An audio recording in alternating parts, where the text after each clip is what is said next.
Hey, what's up guys? Welcome back to The Right Side. Today we'll be talking about the interesting relationship between the right and Joe Biden that's happening right now regarding the election. But before we get into that, be sure to subscribe, ring the bell for notifications, like the video, and comment down below what you think. Now, to say that Joe Biden is historically unpopular would be an understatement. At this point in his presidency, Joe Biden has a lower approval rating than even Donald Trump did, and Donald Trump was not very popular. Looking past Trump, you don't see approval ratings this low until George Bush Sr., and he was a one-termer. Go a little bit before him, it's Jimmy Carter, another one-termer. And this historical underperforming and approval rating can be seen and manifested in the polls shown across the nation coming out most recently. The water around Biden's getting awfully hot, with Adam Schiff making his comments yesterday, and nearly 2/3 of Democrats saying he wants to withdraw, according to a new poll released by the AP. This momentum against Biden isn't just exclusive to the Democratic Party, as Donald Trump notches a victory over Biden in a recent poll in Virginia. Note that Virginia hasn't been red since '04. As the saying goes, when it rains it pours, Trump is killing Biden both nationally and in the 7 key swing states. According to 538, Trump is a near 2.5-point lead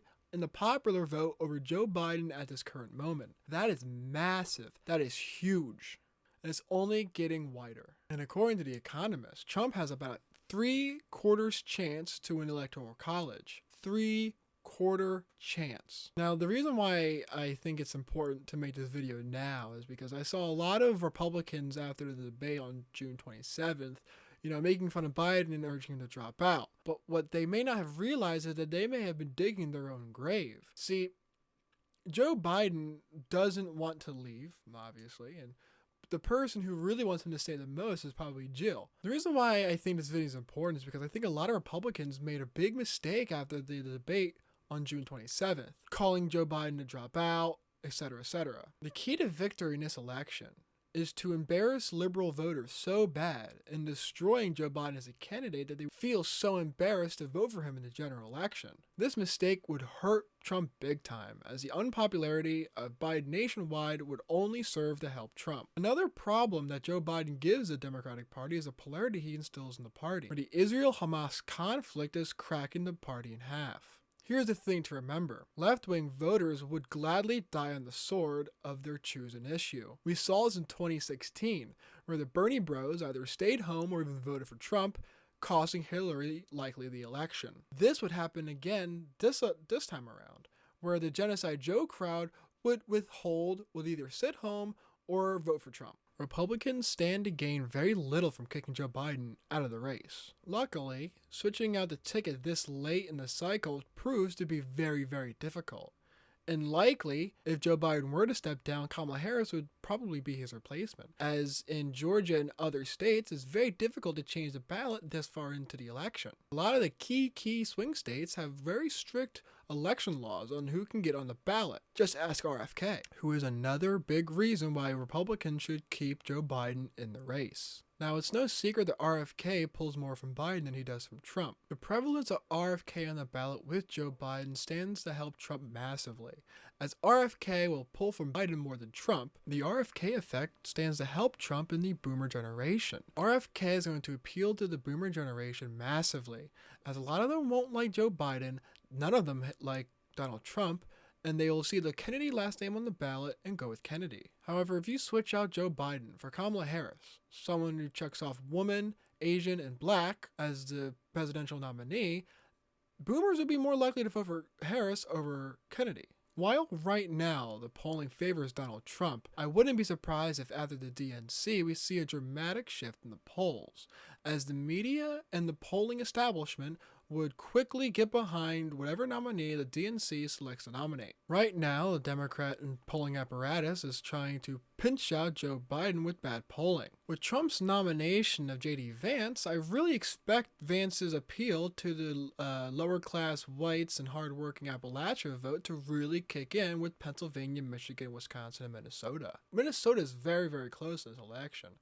And Wisconsin is too. Pennsylvania and Michigan are going to be crucial. At this point, as long as Trump wins Pennsylvania, he might just be good for the whole thing. Every day, Joe Biden's path to 270 gets narrower and narrower. Another thing that Republicans ought to keep in mind is not letting the media and DNC get off scot-free. Remember, this is the same media that before June 27th was parading around Joe's mental state for the entire country to see and world to laugh at. Letting them switch at Joe at the DNC, or perhaps even earlier, would only let them off scot-free. We need to hold them accountable for all the horrible coverage and lies they've been spreading about Joe, not only for the past few months, but for his entire administration. Don't forget about all the media's coverage of Joe Biden before June 27th. How sharp and how witty he was behind closed doors away from the cameras. How he never stumbled and was sharp as a tack. Don't forget about how Mayorkas was talking to Meet the Press about how the hardest part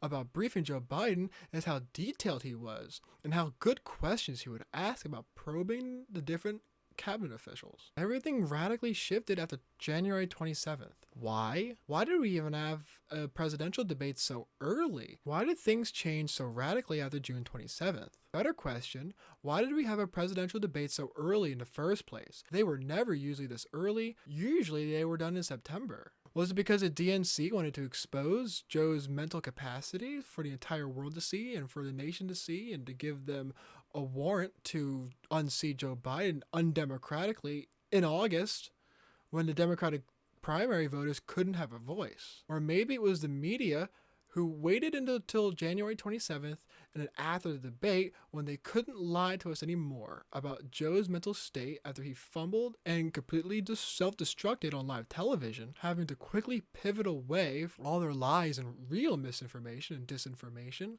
and fake news about all their coverage on Joe Biden. Yes, it's easy to poke fun at Joe and all the stumbles he has, but it's also important to remember that he is 80 years old. And this should be considered elder abuse. Why should we let the media and the DNC rinse their hands and not be held accountable for all the lies and misinformation about Joe's mental state that they spew over the past months and even years? They knew this behind closed doors. All of them did. Every single one of them. But still, they lied to us about how mentally sharp Biden was this entire time. Ask yourself, why should we let them off the hook? We need to hold them accountable for all the horrible journalism and news coverage that they've done on our president. Letting them switch out Joe at the DNC or earlier, allowing them to swap him out with Kamala Harris and whoever the hell they pick as vice president would be the definition of undemocratic. Imagine how all the Democratic primary voters who voted for Joe Biden must feel. If Joe Biden is switched out at the DNC or earlier under an undemocratic process, every single Democratic primary voter who voted for Joe Biden should revolt and stay home in this year's election, or vote for Trump in a protest vote. Quite frankly, for the party that champions democracy and rails against the right about voter ID and all those types of voting laws, it's awfully funny that the Democrat Party wants to wait until the primaries are all over until actually making the change that they wanted to make all along. They didn't want anything coming out during a primary system, because then they wouldn't have control over whether Marianne Williamson or RFK or Jill Stein or Cornel West got airtime and maybe got a little too popular. No, they wanted to lie to us and keep his mental state under wraps until they could release a controlled expose on national television against Donald Trump to convince us that, you know what, he is this bad. He is as bad as you all knew he was, and now we need to get rid of him. We shouldn't be so eager to let him off the hook. I know it's easy to poke fun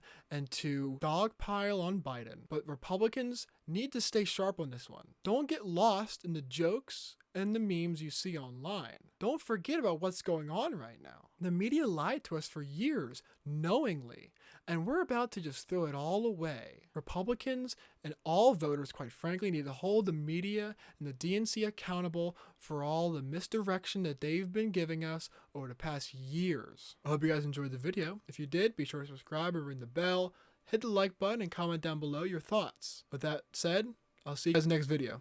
See ya.